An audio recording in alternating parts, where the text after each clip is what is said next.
E aí, meu amigo e minha amiga cartoleira, como é que estão vocês? Aqui tá falando Gustavo, GSS Games na parada com vocês. E galera, tô aqui hoje, 18ª rodada do nosso queridíssimo Cartola FC.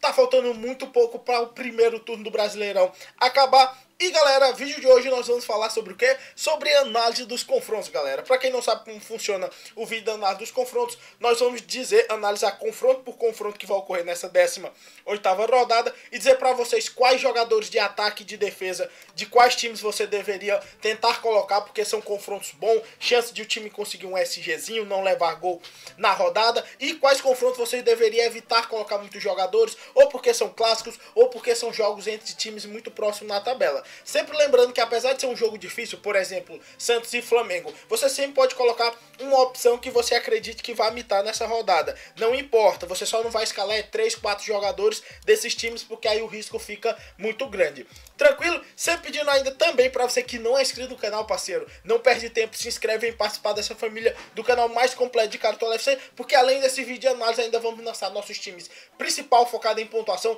nossos times de 100 até 150 cartoletas, pensando em valorização e pontuação também. E todos esses vídeos, se você já estiver vendo esse vídeo na terça, na quarta, vão estar na descrição desse vídeo. Tranquilo? Então foi isso, sem mais delongas, solta a vinheta e vamos pro vídeo.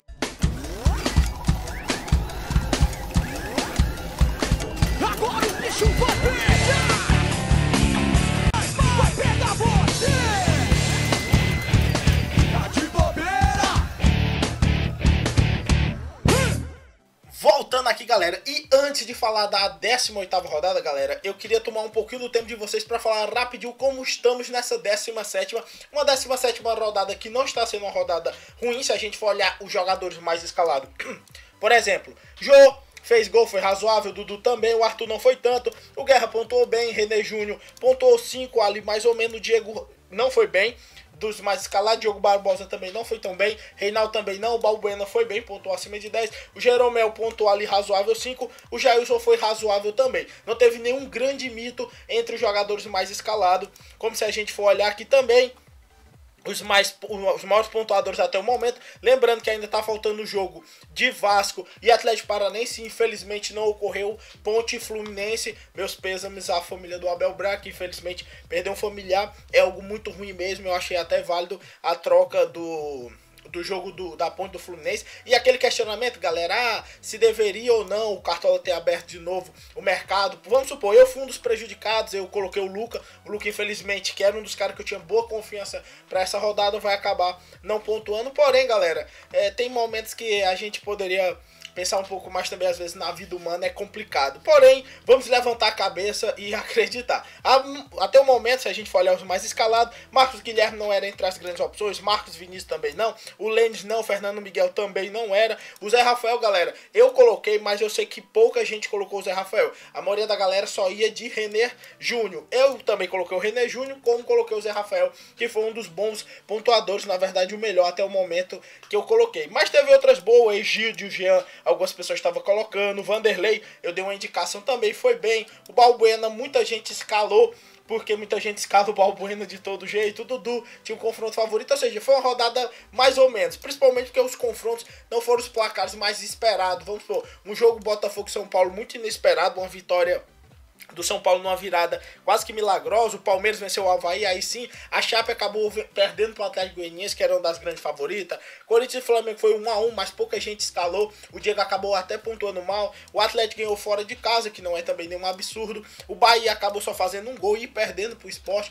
Cruzeiro não mostrou favoritismo contra o Vitória no Mineirão, e o Grêmio acabou só empatando com o Santos, também não era dos confrontos onde a gente ia colocar muitos jogadores.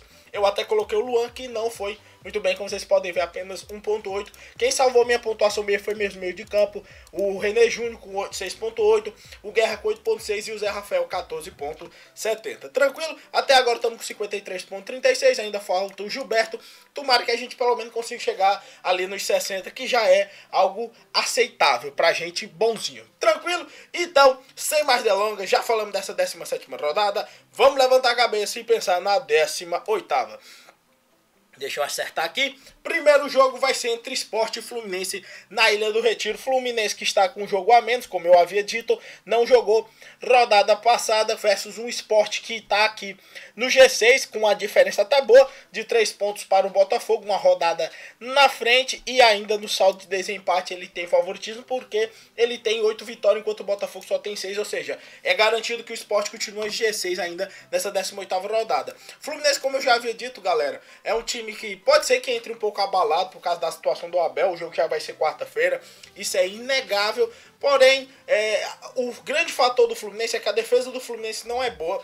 O Sport vem vivendo um momento muito bom. Rodada passada não estava com grandes jogadores como André e Diego Souza, e o Richelli acabou ainda vencendo o jogo contra o Bahia de 3-1. Eu vejo o favoritismo do Sport do meu ponto de vista, principalmente olhando para o setor ofensivo, visto que a defesa do Fluminense, se a gente for olhar aqui, é uma das piores, já sofreu 24 gols na competição em 16 jogos jogados. Tranquilo? Depois temos aqui Chape e Bahia. Chape que vem de um péssimo resultado, uma nova derrota da Chapecoense pegando o Bahia, que tem um futebol até bonito, mas o Bahia, galera, é aquele time que oscila bastante, tem umas vitórias que ninguém espera e acaba pegando o Sport remendado em casa e leva de 3-1, então é um jogo complicado. Eu diria até, do meu ponto de vista, principalmente o meio de campo do Bahia, como vocês podem ver, geralmente pontua bem, estão sempre entre os maiores pontuadores da rodada, então eu diria que eles são válidos. Eu não apostaria tanto em jogadores da Chapecoense, porque a fase da Chape não é boa. Depois temos Atlético Mineiro e Corinthians que vem de um empate em casa, né? Muita gente falou, Gustavo, não teve o gol anulado do jogo, que poderia ter sido uma vitória, é totalmente verdade. Porém, o Corinthians precisa voltar a tentar mostrar bons resultados dos últimos 5 jogos, 3 empates, o que não é bom. O Campeonato Brasileiro, todo mundo sabe, empate não é um placar tão bom, claro. Você pode pensar pelo outro lado, que ele segurou o Flamengo.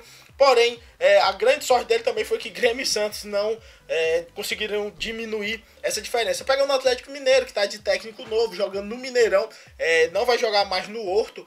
Acredita que botar no Mineirão com ingressos mais barato é mais válido. Eu evitaria esse jogo, apesar de o Galo tá melhorando. Em casa o Galo tá muito fraco mesmo, ele tá jogando melhor fora de casa do que propriamente em casa, mas o jogo é no Mineirão, ele vai trazer um novo torcedor, vai dar muita gente. Acredito que eu evitaria esse confronto, salvo se você tiver muita confiança em um jogador ou outro. Depois temos Vitória e Ponte Preta. Eu fiquei até admirado, do Vitória segurou o Cruzeiro no Mineirão, pegando a Ponte, né, que não jogou na rodada passada. Eu vejo um leve favoritismo pro Vitória, principalmente porque o Wagner Mancini está tentando dar uma nova cara ao time. Além disso, a Ponte fora de casa não costuma ter grandes resultados, porém também não é um favoritismo que eu colocaria jogadores do Vitória, salve principalmente aqueles que estão desvalorizados, para quem ainda quer ganhar cartoletas.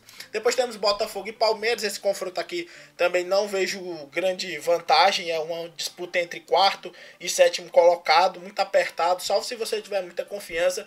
Assim como Santos e Flamengo também, não acho um bom confronto para você colocar muitos jogadores. Ambos vêm de empate, jogando fora de casa. Agora o jogo é no Pacaembu para o Santos. O Santos é um time que tem o mito, né? O Vanderlei é um time que tem muita trocação. Evitaria os dois. Aqui temos um belíssimo jogo.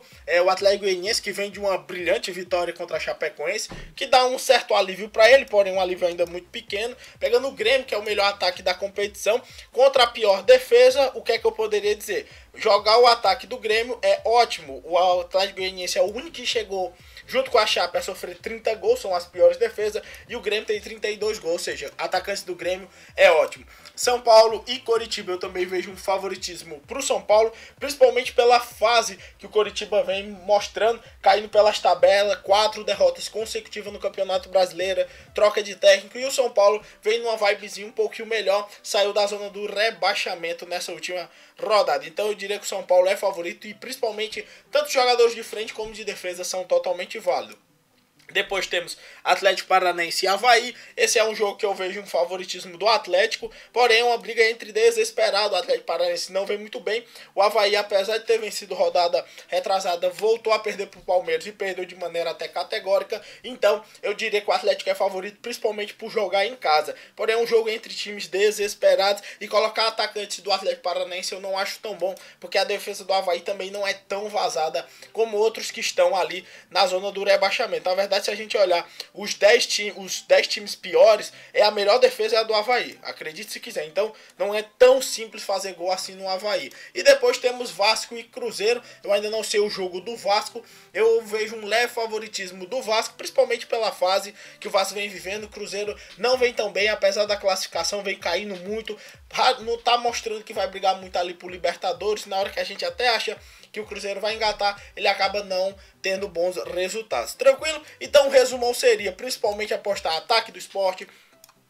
Deixa eu ver aqui, ataque do Sport, colocar o ataque do Grêmio é muito válido, o time do São Paulo em peso é uma opção válida, o time do Vasco é uma opção válida, a defesa do Atlético Paranaense eu acho uma opção válida e as opções esporádicas que você possa achar muito boa nessa rodada. Tranquilo? Então foi isso, galera. Sempre pedindo pra você que assistiu até aqui e não papo com like, se inscreve no canal também, meu parceiro, e que todos mitem nessa rodada 18 e valeu!